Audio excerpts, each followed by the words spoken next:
I'm so glad you're here.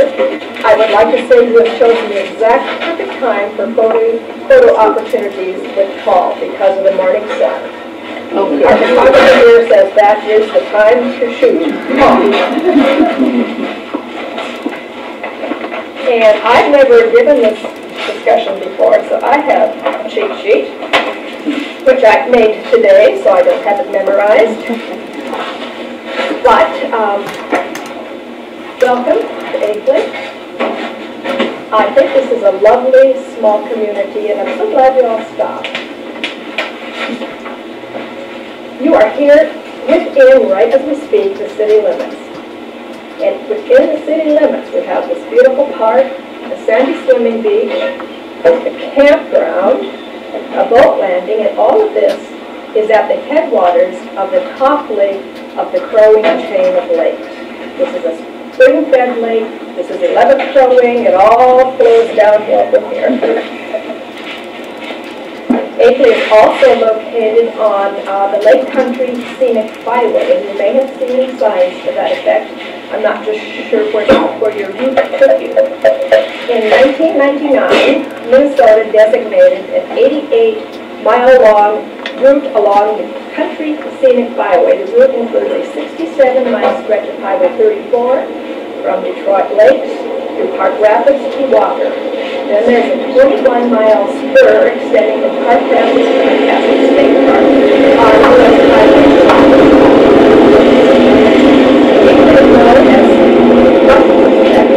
Right now as the birthplace of the most famous lumberjack in all history, Paul Bunyan. The fact is attested by the possession of his cradle up to Akeley Park, along with a life-size statue of this hero of the Lake Country. I'm just going to pause if you don't mind, because I don't have to go long voice. Paul Bunyan's cradle was first displayed in Akeley at the 50th anniversary of this town's start in 1949. That was also the kickoff year for Akeley's Paul Bunyan Days. This is an annual celebration held the last full weekend in June, and it's been going on for 66 years. We now keep Paul's cradle full-time out at the Memorial Park near the statue of our lumberjack. I'm going to tell you a little bit about this statue because it's rather interesting. It was built by the family of Dean Kreutzer. His family lived in this community for many years. It's a fiberglass construction, and it was based on a scale model of one of Dean's sons, kneeling with palm extended. And when that scale model was made, then the family increased it 10 times. And so now you know why Paul is as tall as he is. This is of interest to you. Akeley offers access to 50 paved miles of the former Great Northern Railroad. And this right-of-way is now renamed the Heartland Trail. I don't know exactly when the railroad stopped running through Akeley, Minnesota. I have not really lived here since 1965. When I was a child, the passenger train came through Akeley. It also was a train that carried commercial goods, and the Pleasant Avenue crossing that way was a block and a half from my home. And so I heard the whistle every time the train came through town. And I always proudly thought it would be magnificent to just go down to that Akeley depot, get on that train, and go west. My younger brother, back in those days, ran a gopher trap line along the railroad tracks during the summers. And for you young people, I don't know if you ever did anything like that, he took the front pair of feet. And for every pair of front feet, you could take them to the local feed store and collect a 20-cent bounty. So that made a little pocket money. Kind of fun for him. He also collected agates along the track while he was trapping. And he would bring those home and put them through a rather primitive rock tumbler that our father had built for him. So he had a really good time in the summer. My father was postmaster in Akeley for many, many years, and I more or less grew up as an office brat. I remember the large gray canvas mail pouches with their brass grommets and locks that would come in from the Akeley depot. And those canvas bags had a distinct smell when they came in. It wasn't a bad smell, it was just different. So although the train no longer runs and the depot has moved, all is not lost. We have a lovely recreational trail, and that old depot building has been moved to downtown Broadway and repurposed as a place for Akeley memorabilia and other supplies. Now you're camping on the banks of the 11th Crow Wing Lake. As I may have mentioned, the largest lake in the chain, and this is home to many nesting loons. In fact, the Lake Association puts platforms up in various areas along the shore to assist loons in finding suitable places to build nests. There are 18 different varieties of fish in 11th Crow Wing Lake. So fishing, boating, and other water recreational opportunities abound here. I learned to swim in this lake, boat, fish, and just this year learned to kayak. And I know many of the faces and moods. What does open ice winter mean to you guys? Cold. Go south. Besides cold. Go south. When I was a child, open ice meant a frozen lake with no snow cover. And that was glorious. That was ice skating for miles and miles and miles. Now, I was not particularly interested in venturing too far from the shore because I knew there were holes out there where guys cut holes in the ice to fish. So I stayed kind of close to shore. But I always could just rather imagine myself in Hansbringer, the Silver Stakes, just skating through the canals of Holland, and I thought it was a fabulous experience. Something local people used to do in this area was place wagers on which day in April the ice would finally go out of 11th Crow Wing Lake. I don't know if they still do that or not. I haven't been here that time for 50 years. I think you'll find that though this park is rather rustic, it has been very nicely kept. We've got the sandy swimming beach with the big toys, boat landing and access, fairly modern restrooms and showers. There are toilets here. There's hot and cold running water, lights. We have reliable electrical hookups and water hookups. Electrical knobs, as you will observe. Go away. Fish cleaning station, recycling facilities, and a very experienced, attentive staff. The managers here and the maintenance people do a fine job of taking care of us. That said, I'm here to give you a brief history of Akeley's 116-year history. The reason the area was originally settled is the Red River Lumber Company. In 1876, government surveyor T.B. Walker was so impressed by the huge local stands of white and Norway pine that he decided this would be a really great place to design a sawmill using lakes as conveyance of the logs to the mill pond and the cutting. He partnered with H.C. Akeley and purchased large tracts of land extending from Akeley to within 1 mile of Itasca State Park. 45 lumber camps were built in the surrounding areas, and the logging roads as well as rails were built then to take these logs, cut logs through the woods until they could get them to the Crow Wing mill. On arrival, logs were skidded into the lake and floated to the Akeley mill. Logging, wait till it goes by.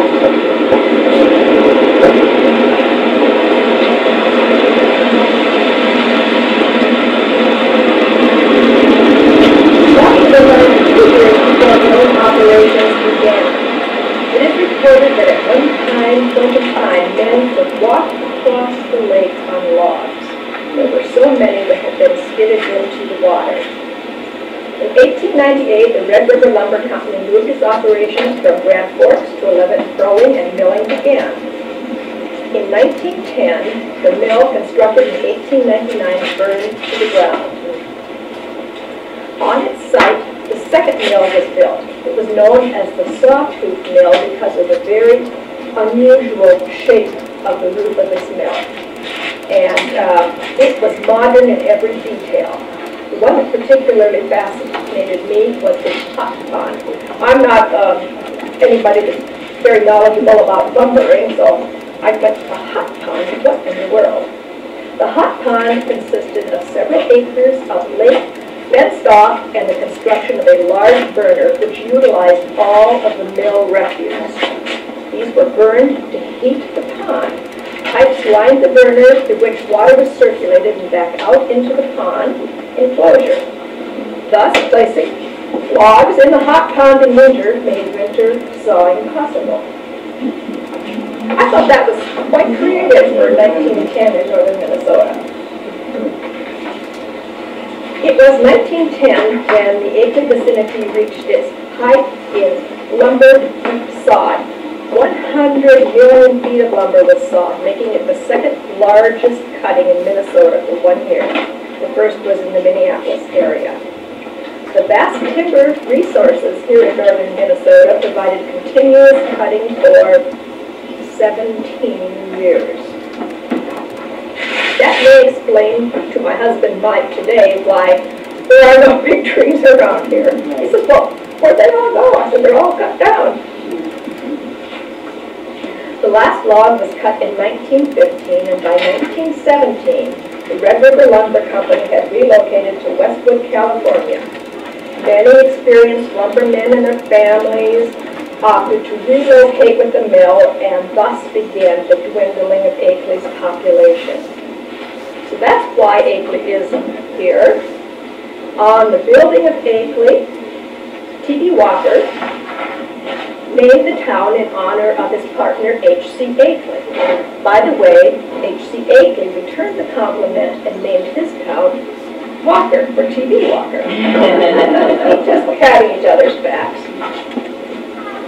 Prior to 1899, there were only a few settlers found here, and it was mostly south of what is our present town. With the coming of the sawmill, work possibilities drew many more settlers, although conditions were quite primitive. Trading had to be done in Walker or Park Rapids via narrow footpaths and logging trails. It wasn't easy. You don't just run into town for a little more flour. Akeley grew rapidly with the mill and was known as a village of stumps and tar paper. Early photos bear witness to the Spartan conditions of this town at that point in time. In 1899, a railroad was built between Akeley and Park Rapids. Things were getting better. The first school was built in 1895, where the present water tower stands in Akeley today.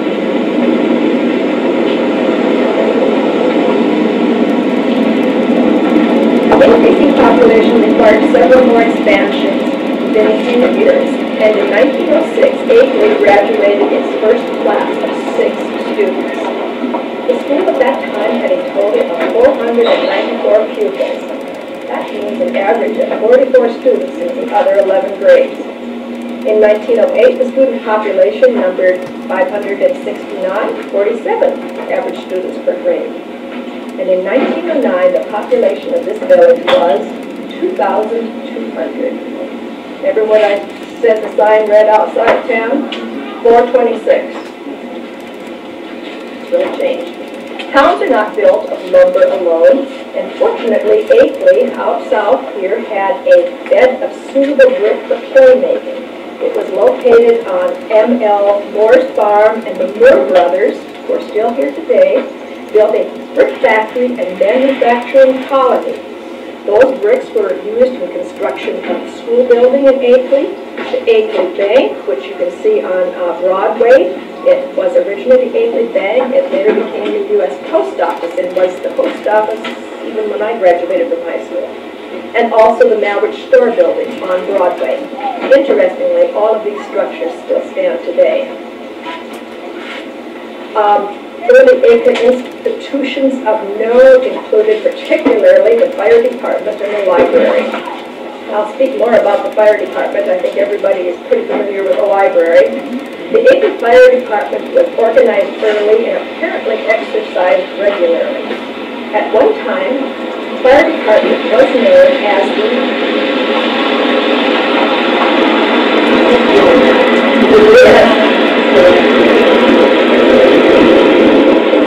the best voluntary fire department in Minnesota.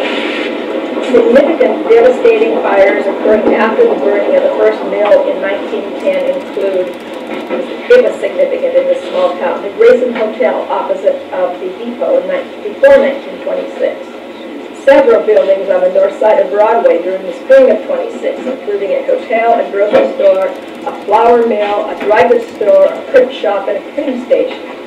Again in 1929, wooden frame buildings on the north side of Broadway burned. And on Christmas Day, 1930, the drugstore burned. Regarding the library, the first public library, was located on the south side of Broadway. The building, I believe, still stands today. It's not very far from Paul's Cradle. The sign may still read on the front of this City Hall, Town Hall. After the closure of Akeley School in 1989, the Akeley Regional Recreation Center, ARRC, opened a community library in what was the former home ec room. And when I went to the library the other day, I could pick out just from the geography in there the home ec station to which I was usually assigned when I was a student. Early Akeley residents were interested in establishing churches and willing to give their support. The Methodist Episcopal Church appears to have been the earliest, and the present Methodist Church still stands on that site, although it has been rebuilt.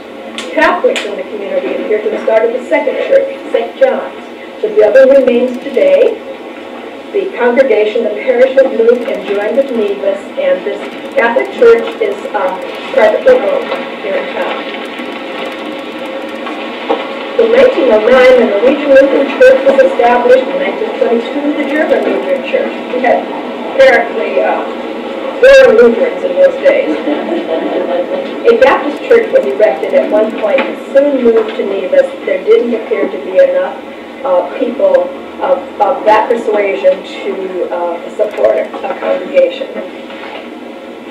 Our Akeley Cemetery, although I don't think any of you are particularly interested in visiting it, is a beautiful, small community cemetery that has been expertly maintained for over 100 years. Our cemetery association has put up at the front of the cemetery a big kiosk that has all of the plots named and numbered and the burials, the names and dates on there. So it makes it very good after you building breakfast, so to speak.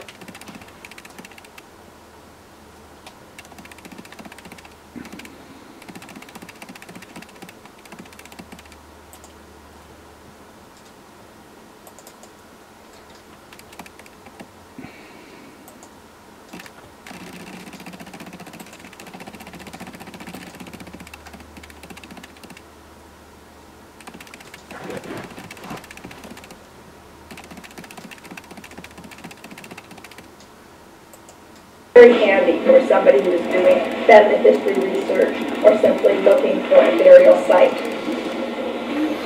Akeley today includes a population, as I mentioned, 426 as opposed to 2,200.